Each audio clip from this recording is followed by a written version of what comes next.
There is no sound more shattering than an infant's cry when your hands are empty.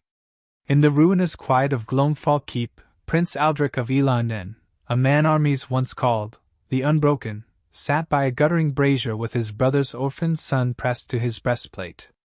Once, Aldrich's calm had steadied men at the breach, now it did nothing against hunger. Snow-dream winds scoured the arrow slits, singing the old laments of the castle stones. The great hall, once a riot of banners and laughter, had shrunk to a cold island of coals and shadow. Aldrich had traded his sword for a ladle, his cuirass for a mended cloak. He could do little for the child but keep him warm and whisper prayers he'd long forgotten. He'd been away the night the fires came, parleying with Border Reeves while Duke Malrek's wolves swept down the vale. When Aldrich returned, the outer hamlets were ember fields, the chapel was a blackened shell, and his brother, King Rowan, lay in the crypt with a wound no physician could name without weeping. In the king's arms had been the smallest bundle Aldrich had ever seen. "His name is Ivran," the dying man had breathed. "Swear you'll keep him." Aldrich swore, and the oath was iron. But iron does not become bread. The storehouses had burned, the dairy stock scattered, and winter had closed its teeth.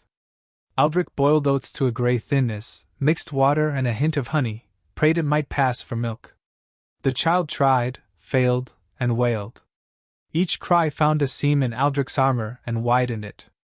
When the wind dropped, another sound rose, measured footsteps climbing the outer stair. Not the furtive scrape of thieves. Not the clatter of men in mail. 3 soft knuckles tapped the oak. Aldrich rose, swaddled Ivran tighter, and unbarred the door. Snow flurried in. So did a woman shaped by winter road and good birth, a green traveling cloak beaded with frost, eyes like warm hazel wine, hair braided under a simple linen coif. She carried a wicker hamper and a small leather satchel with brass latches. "Good evening, my lord," she said. "I'm Lady Seraphine Vale, midwife, herbalist, and beggar of hearths. I'll trade provisions and skill for shelter. And if you'll allow me, the child's hunger is a need I can mend." Aldrich's hand tightened on the door's iron. Trust was a coin long debased in Elanden. But Evren's cry trembled into ragged silence, as if even an infant heard what hope sounded like. "Enter," Aldrich said at last. "Bring what comfort you carry." Seraphine moved like someone who had saved lives in dark rooms before, cloak off, basket down, glanced to the hearth, quick hands rebuilding flame. The hall brightened to honey amber, shadows retreated to the rafters. From her hamper came wrapped loaves, a crock of goat's milk, fennel seeds, and a tin spoon. From her satchel, a narrow-necked feeding horn, boiled linen, a twist of cloth steeped in rosemary. "A poor castle for a prince," she noted gently, not as insult but as diagnosis. "It was a home," Aldrich said. "Winter made it a memory. Let us make a memory breathe." She warmed the milk near the fire, tested drops on her wrist, then settled with the child in a chair whose arms were burnished by kings. Ivran latched to the horn's nib and drank as if the world might end between swallows. The sound, a small, wet, steady music, loosened Aldrich's fists. "Prince Aldrich," Seraphine said, eyes remaining on the child. "He is strong. Tired but strong. Warm him, feed him often, keep him clean. He will fight to live if we give him cause." "Cause?" Aldrich echoed. "I have cause for war. None of it puts milk in a horn. Then learn a gentler war." She smiled, brief, wry, alive in a face made beautiful less by finery than by competence. "There are battles won with steam and patience. Let me show you." They worked until the brazier glowed like a low red moon, Seraphine showing him swaddling tricks, how to burp an infant without jostling him into fury, how fennel water eased colic, Aldrich ladling thin pottage, slicing bread, keeping fire and kettle clever. When Ivran sighed and softened to sleep, Seraphine tucked him with a touch that belonged in lullabies. "Why Glomfall?" Aldrich asked at last. "Storm took the smaller roads. Light took me the rest of the way." She gestured toward the arrow slit, where snow fell like sifted flour. "Also rumor. A prince holding a ruin together with stubbornness. That sounded like work I admire. Admiration struck stranger than any spear. Aldrich looked away, to banners gone to smoldered stubs. Stay for the storm, he said. After that, the roads are knives. After that, Seraphine said, we'll see. By dawn, Gloamfall remembered how to be a keep. Aldrich banked coals properly. Seraphine's herbs turned steam into comfort. She handed him bundles and names: willowbark for fever, comfort for bruises, never in the belly, honey and thyme for cough, marigold to keep wounds honest. Aldrich's scarred hands, built for lances, proved deft at grinding leaves with a pestle. They took stock. A few sacks of oats spared by chance. Pickled turnips. A single salted hindquarter. Goat's milk enough for 4 days if stretched with careful water. Seraphine showed him to thicken it with a spoon of oat mash so Everin's belly believed it was feasting. Small meals, she said. Often. Warm everything. And keep his world quiet. Quiet arrived in new forms. Aldrich learned Everin's dictionary of noises: the indignant squeak, wet swaddles, the outraged crow, cold feet, the melancholy moan, nothing wrong, just a moon too bright. He found he could fight sleep with the humming no battle song had taught him. Between feedings they patched life. Seraphine mended a banner with soldierly stitches. Aldrich reset a warped door. She read the wind from the soot's sway. He read the snow from the battlement drifts. They moved around one another as if a choreographer whispered from the stones. Your people loved you, Seraphine said, noticing how the scrubbed rushes revealed worn pathways to throne and hearth. They loved Rowan, Aldrich answered. I was a sword at his side. And now you are a wall at his son's, she said. I call that a promotion. He should have rebuffed the warmth.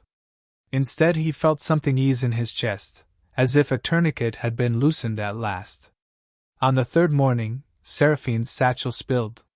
Brass latches, a cough of dried herbs, and, skittering to a stop in Firelight, a silver token stamped with a black falcon gripping a thorned crown. The sigil of House Malrek. Aldrich stilled. Where did you get that? Seraphine's face went pale as first frost.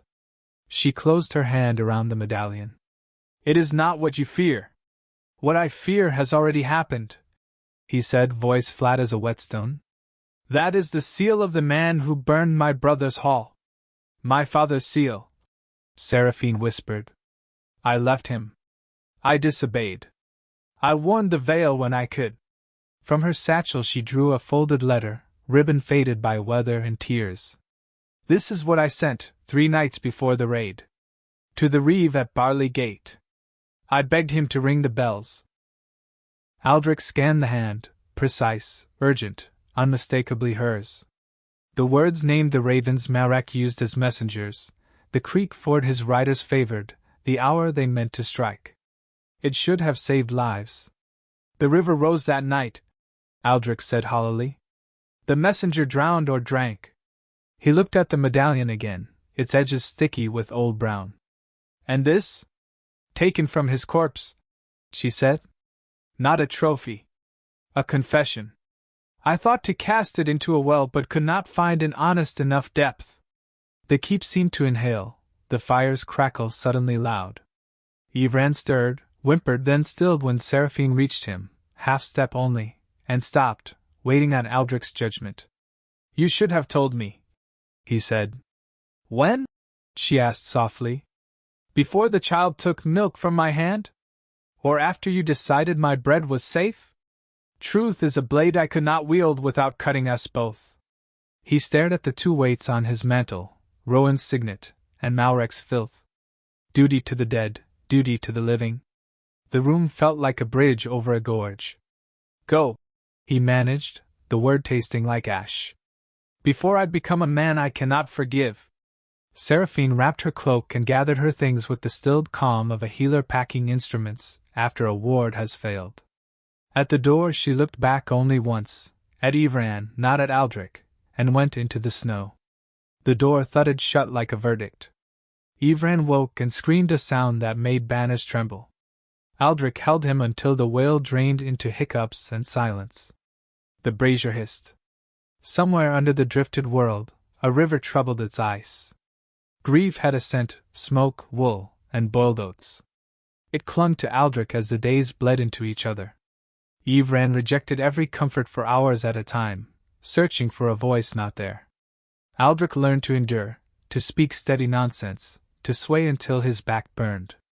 On the fourth morning, hoofbeats broke the rhythm. 5 riders in piecemeal mail fanned across the bailey, hard men with the look of debt and winter. Their leader cupped a tarnished horn to his mouth. "Glomfall!" he called, pleased to hear his shout echo. "Open for justice!" Aldrich set Ivran in a lined basket and took his sword down from the wall. The blade remembered him, hum at the scabbard, wait at the palm. He barred the door and called, "Name the justice that comes in rags and steel." "The price on Seraphine Malrek's head," the leader replied. "Traitor to her blood, midwife to a prince's grief. She came this way. That keeps your keep interesting." Aldrich's jaw tightened. "You'll find nothing you want inside Glomfall. We've already found tracks," the man said. "And rumor says the Unbroken is breaking bread with the enemy's child." A laugh, ugly as rust. "Bring her out, Prince. Or we'll open your gate like a walnut." Aldrich's gaze fell to the mantle, Rowan's signet. Malrek's token? Duty. He slid the silver filth into a leather pouch and tied it to his belt. "Come try," he said, and the old command steel returned to his voice like thunder to sky. The first assault struck the door like a drumbeat. Aldrich counted, 1, 2, 3, then unbarred on the fourth, and let the front rank stumble into the dim. The hall swallowed them whole. Aldrich's sword drank their noise. The leader was better, low guard, mean smile, but Aldrich's patience proved meaner. Mail split. Wood shattered. Silence came back in hard, panting pulls. Outside, 2 riders remained, recalculating their pay against the risk of legend. They chose to burn the stables instead.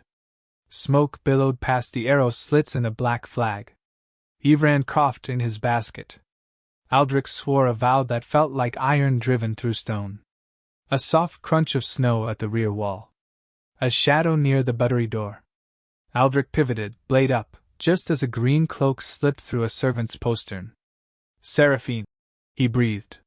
She closed the door with her shoulder, cheeks raw from cold, eyes rimmed red and ferocious. "You fight too loud," she said. "And you fight alone.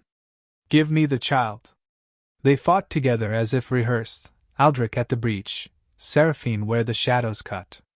She moved Evren's basket behind the high table and turned the heavy oak on its side, instant bulwark. When a raider found the buttery and lunged for the prize, she met him with an apothecary's certainty, a knife placed under ribs where a heart beat frightened and close. "Who taught you that?" Aldrich asked between blows. "My mother," she answered, pale and steady. "A physician who lived through sieges. She said mercy and killing are both forms of stopping pain." The last man ran for the yard and the open road. Aldrich led him, a message with legs, Glomfall stands. He barred the doors, fed the brazier, and turned to the only battlefield that mattered, the space between him and Seraphine. Silence stretched. Smoke made halos of the brazier sparks. Ivran fussed, then subsided at Seraphine's touch. "You came back," Aldrich said. "I failed at leaving," she replied. "I thought distance would save you from my blood. It only made wolves brave." He unhooked the leather pouch and spilled Malrek's token into the firelight. "I cannot put this in water or flame," he said. "I thought it was the weight I must carry. Turns out it's only a weight I can drop." He crossed to the mantel and set Rowan's signet beside the brazier. "This is the weight I keep." Seraphine's breath caught. "Aldrich, I love you," he said simply, the words as terrifying and right as stepping onto a battlefield you choose. "Not because of whose child you are, but because of the life you bring into rooms that forgot the trick. If you'll stay, we will build something Malrek never learned to sack." Her answer was not a speech. She set Ivran in Aldrich's arms and, with hands that had stitched 100 wounds, touched his face with reverence, scar, stubble, stubborn jaw. Like a map she meant to walk for the rest of her days. Then let's begin, she whispered. Spring does not arrive all at once. It comes as drips and stubborn birds in a color the snow pretends not to see. Gloamfall learned the sequence: thawed cistern, new rushes, tapestries beat free of war. Seraphine reopened the infirmary as if it had been waiting for her. Aldrich rehung the chapel bell so it spoke in bronze instead of hoarse brass. Word traveled. A widow from Stonemead with 2 red-haired boys. A miller with a shattered arm. A clutch of pilgrims who sang off-key and scrubbed floors like monks. They came, knocked, offered hands, and stayed until their grief learned manners. Aldrich became a different kind of famous. Not the sort of man sung at feasts for killing well, but the kind people pointed to and said, "There. That is how a wall should look when the wind is wrong." He patrolled less with spear, more with lists, barley tallies, roof beams, how many coats could be cut from a bolt if you stole inches cleverly. Seraphine taught apprentices to bandage without strangling a limb. She planted a physic garden in the lee of the south wall: sage, feverfew, rosemary, rue. She laughed when Yvran crawled through it, a small king trampling his green kingdom. "I'll plant 2 for every one he crushes," she vowed, and did. At night, when the keep exhaled, they sat by the brazier like penitent saints. Aldrich carved toy knights from birch. Seraphine mended or read by lamplight, voice low and beautiful as dusk. Sometimes they said nothing. The quiet between them had learned not to fear itself. Twice, bounty men tried Gloamfall again. Twice, they left on carts or didn't. The third time, they did not come at all, because of fear, or because a better rumor paid more. Aldrich did not ask which. He had other counts to keep: how many babies were born in the valley that spring, for how many of them lived, for how the chapel bells sounded at dawn, less like morning every week. Summer came, honest and green. The physic garden bickered with bees. Yvran took his first steps along the hall's flagstones, tottered to Aldrich's greaves, and laughed a laugh that rang like the bell. Seraphine caught him and kissed his brow as if that were the most sacred rite in Elanden. Perhaps it was. Pilgrims left, blessing the lintel. New hands arrived: a carpenter who'd lost 3 fingers and learned to measure with faith, a girl who learned letters so she could read the names on old banners, a baker who made loaves shaped like birds to teach children where flour comes from and where it goes. One evening, when the sky burned itself out in layered pinks, a courier came with a box wrapped in rough blue cloth. Inside lay the thorn-crowned falcon, melted and reworked by a smith who knew the difference between erasing and redeeming. The token had become a small bell tongue. Seraphine traced its new curve with cautious fingers. "May we put it to a use my father never learned?" she asked. "We'll ring it when bread rises," Aldrich said, smiling. "And when a child is born. And when the first snow falls, to remind us of the last winter and how not to live it." They hung the bell tongue in the chapel that night. When the rope was pulled, the sound was clear and ordinary and perfect. Firelight made gold of their faces. Yvran clapped and demanded again, as kings do. They obliged him. Later, alone but for the hiss of banked coals, Aldrich looked at Seraphine as if seeing the world's first sunrise. "You turned an enemy's mark into a promise," he said. She touched his chest where the old ache lived. "No," she whispered. "We did." And the keep, stone, timber, hearth, believed them. When the year turned gold, travelers brought word of a new claimant, Lord Helric, nephew to the late Duke Malrek, crowned by the border barons in a hall of smoke and pride. He called himself the rightful protector of Elanden, and sent letters like knives to every keep that had survived the war. Gloamfall's messenger arrived on a brown mare with tired eyes. Aldrich slit the wax seal. To Aldrich of the Ashen Blood, "The sins of your brother's line are washed away if ye kneel and return the child. The duchy will grant you clemency and land east of the Morn Ridge. Refuse, and your keep will be named outlaw. The falcon remembers." Aldrich folded the parchment twice, then once more until the words disappeared. "He does not threaten me," he said to Seraphine. He threatens the people who followed us here. Seraphine studied the letter. Then we'll make sure they have something no letter can take. That evening they called a council in the refectory.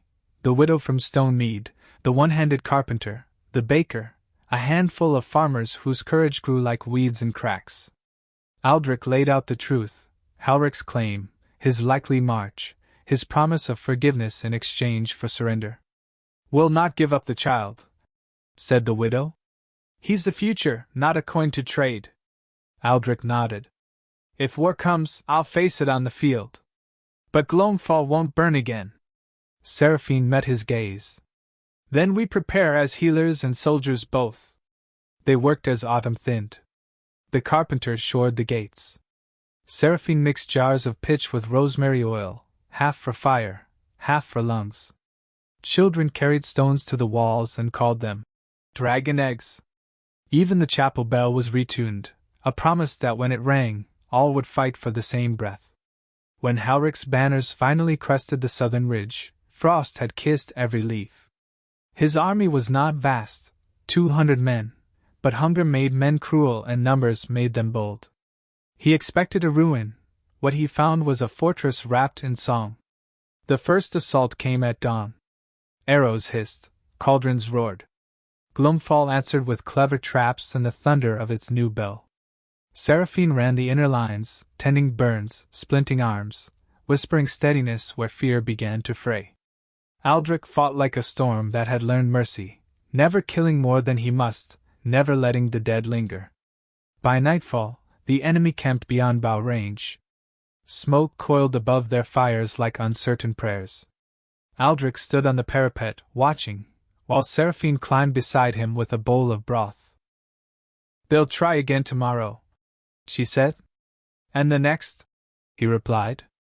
But they'll learn this place was built for more than kings. It was built for keeping. She smiled, tired but unbroken. Then we'll keep it. The second assault came with drums. Halrich himself rode at the front, his armor black and polished, his crest the old falcon reborn. He shouted for Aldrich to yield the child, to kneel and live. Aldrich answered with the sound of the chapel bell. Steel met stone. Fire kissed snow. The gate shuddered once, twice, and held. When the enemy surged a final time, Aldrich met Halrich before the bridge. The duel was quick, brutal, and silent except for the wind. Halrich's blade was faster, Aldrich's was truer. The prince's sword found the space under the falcon's gorget. When it ended, Aldrich caught his foe as he fell and whispered something no one heard. Then he laid the body aside and raised the broken falcon banner on the keep's wall, upside down, a signal to every man who could still see that the war was done. Seraphine came through the smoke with Iran in her arms. It's over, she said. Not yet, Aldrich replied. Now we have to learn to live with peace. Winter came again, softer this time. Gloamfall's fields grew under frost, and the bell tolled for births more than deaths. Ivran learned his letters from the widow, who refused to be called anything but Granny. The carpenter's daughter painted new saints on the chapel walls.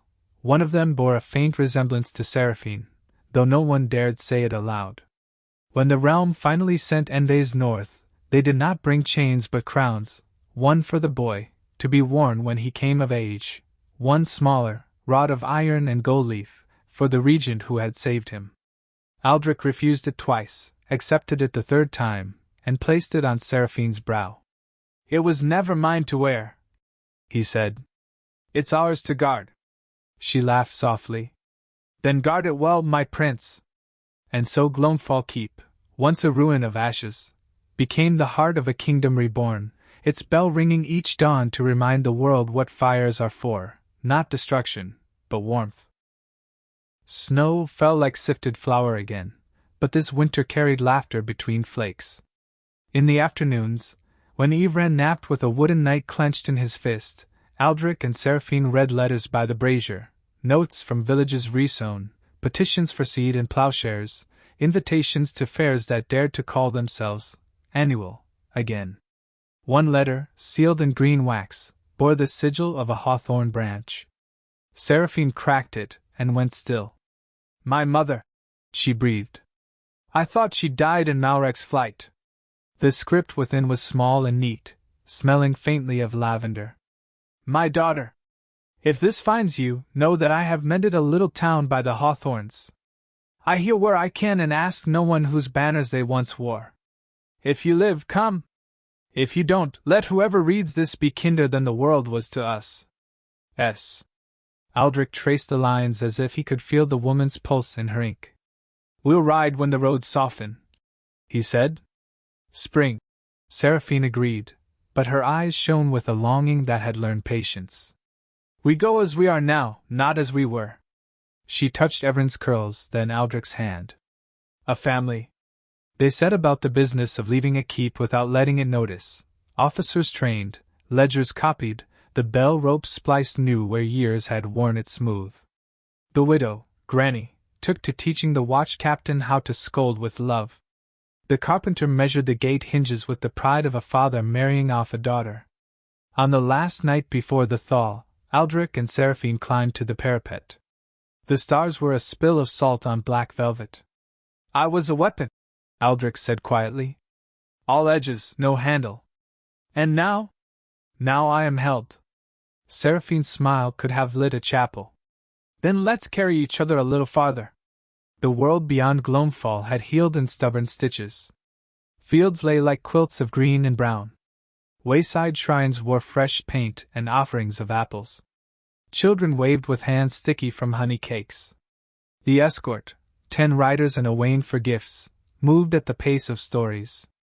Everywhere they stopped, someone brought a tale of the winter that nearly forgot to end and the keep that remembered how to ring bells. They reached the hawthorn vale on a day that smelled of rain. Seraphine knew the place by the hedge alone, trees trimmed into arches, thorns woven to keep out more than wolves. An herb garden unfurled beside a low stone house. The door opened before she knocked. Her mother stood there, older, yes, hair more silver than chestnut, but with the same quick, assessing gaze that could weigh a fever and a sin with equal accuracy. You came, the woman said, the smallest tremor betraying how much the words cost. I lived, Seraphine answered, and went into her mother's arms like a thirsty traveler finding a well. Aldrich held Evran and looked anywhere that was not the reunion, at the hawthorn berries like drops of wine, at the way the path had remembered feet. Inside, the house was exacting in its order, jars labeled in a precise hand, linens folded like promises. Over tea that tasted of rosemary and forgiveness, Seraphine told her mother everything in the language they shared, ingredients and outcomes, wounds and the sutures they had taken to close. She did not hide the medallion's remaking. The older woman listened, mouth set, eyes wet. When your father chose his lord over his people, I chose my people over his lord, she said at last. I could not save him. Perhaps I saved myself. She turned to Aldrich with terrifying kindness. And you? Are you a good man, Prince? I am trying to be, he said. She nodded, smiled, that physician's verdict when a pulse is steadying. Good. My daughter's work has no room for cowards. Evran tottered to the herb shelves, pawed at a jar labeled calendula, then looked back as if asking whether all yellow things were safe. Not that one, my love. Seraphine laughed, and for a moment the house sounded like it belonged to them. They stayed a fortnight to mend fences no smith could hammer. Seraphine's mother walked the hedgerows with her, explaining how to read the year in hawthorn leaves, gloss for rain, dull for drought. Aldrich traded sword lessons with farm lads for lessons in irrigation with their grandfathers. Evran learned that frogs were friends until they leapt, at which point he declared them sorcerers and demanded another view. On the last day, the village gathered by a stone bridge older than their names. The river below was not deep, but it was old, and old water remembers everything. The Reeves spoke for the town, Granny spoke for Gloamfall, Seraphine's mother spoke for those who heal, Aldrich spoke for those who guard. We swear, Aldrich said, holding Evran high enough that he could see his reflection quiver in the current, that Elanden will count her wealth in full tables and full bellies, not tallies of the dead. We swear to answer hunger with seed, sickness with hands, fear with doors propped open. We swear to ring the bell for bread as loudly as for arms. Then may your oaths move like water, the reeve replied, voice catching. Around every stone and through every field, into every cup. They poured a jug of clean well water into the river, a little waste to teach the stream new courage, and the village cheered like a harvest. Seraphine's mother pressed a small wooden box into Evren's hands. Inside lay a tiny bell tongue shaped like a hawthorn leaf. For your first keep, she told the boy, who nodded with grave importance and tried to eat it. The village found that sign favorable, a prince who tasted his promises. They returned to Gloamfall on a sweep of summer wind and celebrations that smelled of yeast and thyme. The baker had made a loaf taller than Ivran. The carpenter built a trestle long enough to sit the road itself. The chapel bell rang not as an alarm but as an invitation. Aldrich stood and felt the hush roll outward, the way wheat bows when a gust passes. Today we ring for bread, he said, and for all the quiet heroisms that make bread possible. He called names: reapers, millers, muleteers, orchard wives who taught stones to grow fruit, boys who patched boots with twine and nerve. Each name landed like a stone in a basin, ripples upon ripples, until the keep itself seemed to nod. Seraphine blessed the harvest with hands that had set bones and kneaded dough. May our measures be honest, she said. Our loaves shared, our crumbs noticed. May no child learn hunger as a language. They ate. They sang. That night, when stars had the softness of warm flour, Aldrich and Seraphine walked the wall alone, fingers entwined. From the barracks floated a song that had no martial step in it, just men learning how to be loud without breaking anything. I want vows, Seraphine said suddenly, breath misting the dark like spun glass. Not crowns and signatures. Words we say where the world can hear and the stones can keep them. Then tomorrow, Aldrich answered, heart stumbling in the happiest fall. Under the bell, so it knows why it rings. Morning arrived blue and bright, the kind of day that makes Tink look proud. The whole keep turned out, Granny wearing a pinned sprig of rosemary like a general's medal, the carpenter's daughter with paint under her nails, even the pilgrims who had stayed to see what a kingdom looked like when it began in a kitchen. They stood beneath the bronze bell. The tongued falcon, remade to purpose, glinted like a secret no longer ashamed of itself. Ivran, in a little blue tunic, toddled between them handing out hawthorn leaves to anyone who stooped. Aldrich spoke first, voice steady as a beam laid true. I was taught to break sieges. You taught me to build doors. I was taught to hold lines. You taught me how to hold a life. I vow my strength where your hands need quiet, my quiet where your strength needs room. I vow to bring you every war before I accept it, every joy before I hoard it, every fear before it becomes law. Seraphine's eyes did not spill. She had learned long ago to store water for when others needed it, but her voice warmed the morning. I vow to keep your heart well stocked and your conscience well sharpened. I vow to spend my skill like bread, never as coin. I vow to be the first to forgive and the last to forget the lessons we bled for. I vow to hold you to the promise you made when you set down the medallion and picked up the signet. They bound wrists with a strip of linen cut from an old bandage, the kingdom's favorite symbolism, and the bell rang itself, or so everyone swore later. The note hung in the air like a ladder. People climbed it with shouts and tears and laughter until the keep's stones surely knew the shape of the word home.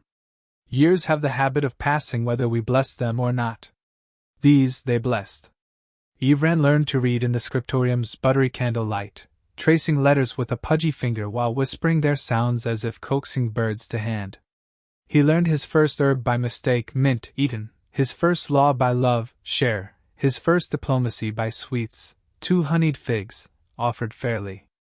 Aldrich grew into the sort of regent whose name made ambitious men recalculate and frightened men calm. He measured border disputes against bread tallies, sent seed instead of soldiers where he could, steel where he must, letters always. He rode often with only 2 companions, stopping at farms to ask whether the bell could be heard and whether it still sounded like hope.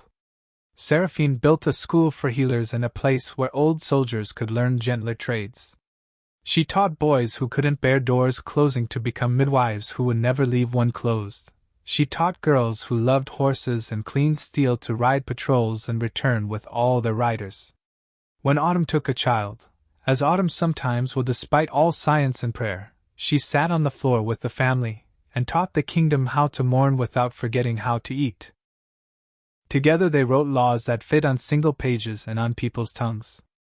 No hand shall be empty if a full hand can reach it. No quarrel fought before the bread is divided. No price on a head that once rang the bell for bread. Some nights brought rumbles on the horizon, old powers trying old doors. Gloamfall answered with the new key, come and see. Most stayed. Some left better than they came. There came a late summer evening when the light turned every window to amber, and the fields breathed out a tired contentment. Eve ran, now lanky, all elbows and promise, stood with Aldrich and Seraphine on the parapet. Below, the river stitched silver through the valley. Above, Swift's wrote cursive no scribe could keep.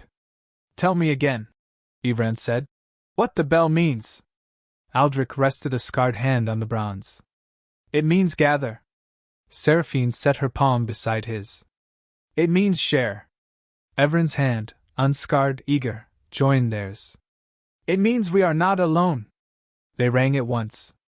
The note lifted and went out across orchards and lanes, bounced off barn doors and chapel stones, slipped into kitchens and under cradles, across the bridge where the oath water ran, and farther, always a little farther, until it belonged to places that had never seen Gloamfall but somehow knew its shape. People paused, at ovens, at hearths, at fences, and looked up the way one does when someone says your name kindly. Bread was cut. Stories were resumed. Somewhere, a child was born and did not cry long because there were hands to hold him and milk warmed rightly and a bell to measure the breathing of the house. When the sound faded, Aldrich kissed Seraphine's hair where the first silver had begun to show. I kept my vow, he murmured. You did, she said. We did. And the river, which had seen kings crowned and unmade and crowned again, which remembered the night a message drowned and the day a different message learned to swim, carried their promise on its back as easily as a leaf. It would take it to the sea, and the sea would forget nothing. In years to come, the realm would say that Alandan's second founding began not with a coronation but with a vow under a bell, and that its golden age tasted faintly of rosemary and warm bread. Children would grow into the habit of gathering at the first toll and sharing at the second. Arguments would wait 3 beats before beginning, grief would have tables set for it, and thus behave. And when travelers asked where the miracle started, the old ones would shrug and point toward a keep that looked like any other, stone, timber, smoke, and answer, there. Where a prince learned to be held, and a healer turned an enemy's mark into a promise. Listen, if the wind is right, you can still hear the bell. Generations later, travelers crossing the northern passes still paused at the sound of that bell. They said it rang differently depending on the wind, sometimes bright as sunlight on bread, sometimes low and tender as a mother's hum. When fog thickened, it sounded like memory itself finding its way home. The keep had changed little in its bones, the same stone ribs, the same gates scarred from siege. But where once the yard had been mud and hoofprints, now apple trees spread shade across benches carved with names. The chapel smelled of wax and rosemary. A copper plate above the brazier read, Here learned a prince that mercy and strength are not enemies. Here built a healer a kingdom from ashes. Inside the great hall, a tall young man in travel-stained cloak stood before that plate. He had Seraphine's hazel eyes and Aldrich's jaw, and he smiled the way dawn does when it first remembers to be gentle. Your Highness, said the steward softly, the council waits. Eve ran, no longer a boy, no longer the frightened infant of a broken age, looked up at the bell rope coiled like a resting serpent. Let them wait 1 breath more. He pulled it once. The sound leapt, found its old paths, told the hills the air of Gloamfall had returned. Down in the kitchens, a dozen ovens answered by opening. When Evran turned, the steward saw the small hawthorn leaf bell that hung from his belt. For your first keep, his grandmother had said all those years ago. He had never polished it, never needed to. It shone from being touched, not cleaned. Begin the council, Ivran said. And when the bread is ready, bring enough for everyone. That night, as moonlight glazed the battlements, the old bell moved once more, though no hand touched it. The wind carried the note through the apple boughs, down the valley, across the river that remembered vows. Somewhere far away, on a farm by the hawthorns, an aged healer looked up from her herbs and smiled, knowing which sound had come for her. And if you walk those roads even now, you may still hear it, faint, patient, undying, the sound of promise kept. A bell that means gather, share, and never forget how the light returns. Time, patient and tireless, did what it always does, turn stories into songs, and songs into the heartbeat of a people. Centuries passed, yet the land of Elanden never forgot the shape of its rebirth. Every town that rose after a storm, every table set for more mouths than chairs, every stranger offered bread before a question, all of it whispered back to Glonefall. Scholars came to study the ruins, only to find they were not ruins at all. Children ran along the parapets where the prince and healer had once stood. Lovers carved initials into the hawthorn trees that marked the oath bridge. At harvest, the bells still rang 3 times, once for those who kept the fields, once for those who healed the hands, and once for those who remembered. The chroniclers wrote their versions, each adding a little gold or dust. Some claimed Aldrich and Seraphine became saints, their likenesses hidden in stained glass and candle smoke.